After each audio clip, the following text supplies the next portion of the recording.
We want to start with Joy Reid. If you've got a TV, you may know who she is. She's the host of a weekly show on MSNBC. She's an icon on the progressive left. There is not a single fashionable opinion that Joy Reid doesn't have or isn't happy to denounce you for not having. She's a total star in Brooklyn, of course, but she wasn't always this way and didn't always have these beliefs. Back in 2006, Joy Reid sounded like a very different person. On her blog at the time, she opposed gay marriage, mocked gay people, and people she thought were gay. Now, given where she is now, these are obviously highly embarrassing opinions to have had. When the posts were discovered, she had a couple of options. She could have just apologized. People change their opinions all the time, and good for them. Why wouldn't they change their opinions? America has changed, is changing. So an honest explanation would have been just fine, and we would have defended her in that, of course. But that's not what Joy Reid did. Instead, she lied about it. She claimed she never wrote those blog posts in the first place. Someone else did. She said she'd been hacked. Sinister agents, perhaps employed by Vladimir Putin, somehow broke into her blog retroactively to add the remarks. It really sounds like an MSNBC segment, part of what they run every night. She said it was a disinformation campaign waged by whom? We don't know. Shadowy forces. That was her explanation. It was a crock, a total crock. And we know it was a crock because Reid's blog posts were archived by other websites, including the Library of Congress here in Washington, all the way back to 2006.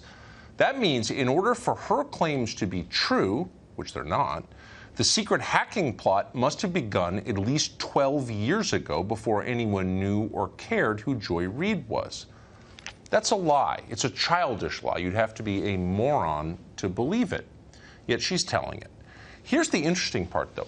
NBC News is endorsing all of this as true and trying to convince other people it's true. Yesterday, the network circulated a vague report by an extremely odd person called Jonathan Nichols, who says he's an independent security consultant, whatever that is, in which he affirms Joy Reid's ludicrous fantasy. Obviously, he offers no evidence.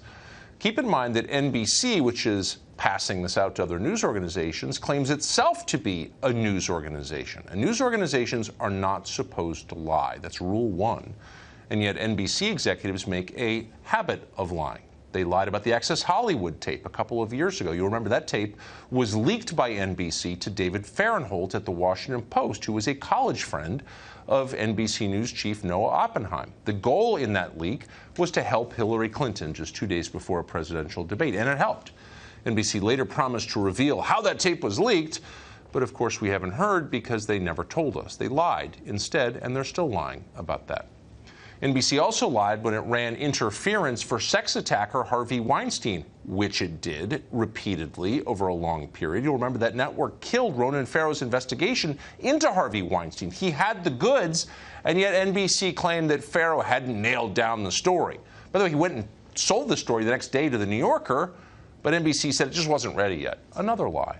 Now NBC is helping Joy Reid lie once again, and almost nobody else in the media is saying anything about it, except Michael Graham. He's a columnist for the Boston Globe, and he joins us now to tell us what exactly is going on. So, look, I just want to be completely clear.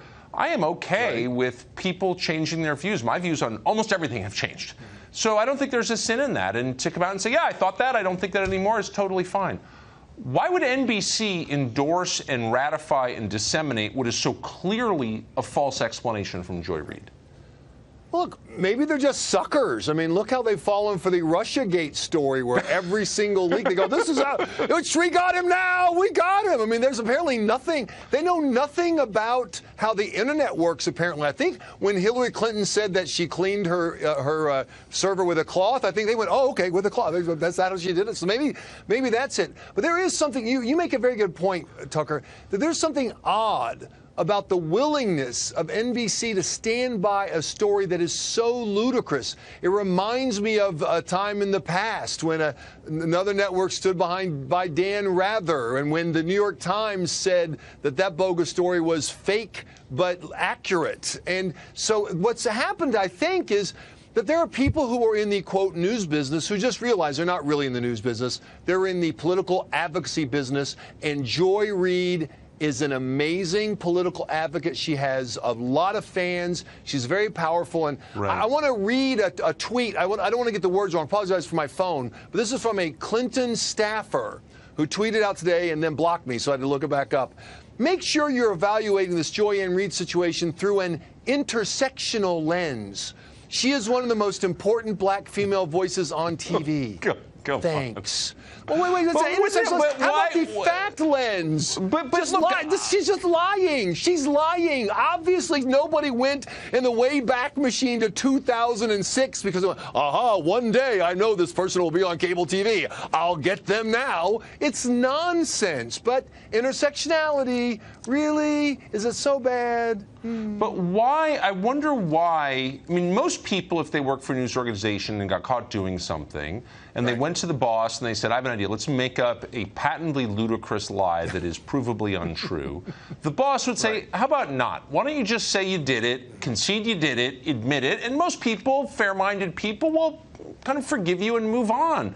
Why would NBC further besmirch itself by tying itself to something so obviously false and stupid and insulting to the rest of us? Because there's a hardcore group of people who tune in. She's on the weekends, so it's kind of like bonus revenue. And they are there, once again, not for news. They're there to have their biases affirmed. And let's face it, Tucker, that's a problem across the left and right media. It happens a lot. And so that's why they're there. And so my Twitter feed today was full of people who said, I'm gay, I'm liberal, I don't care what she said, she hates Trump. She's really good at hating Trump. Well, and if you hate Trump enough, you can do whatever you want and all sins will be forgiven. Man, I'm not a Joy Reid fan. I mean, to put it mildly, she's attacked me. I think she's a race baiter.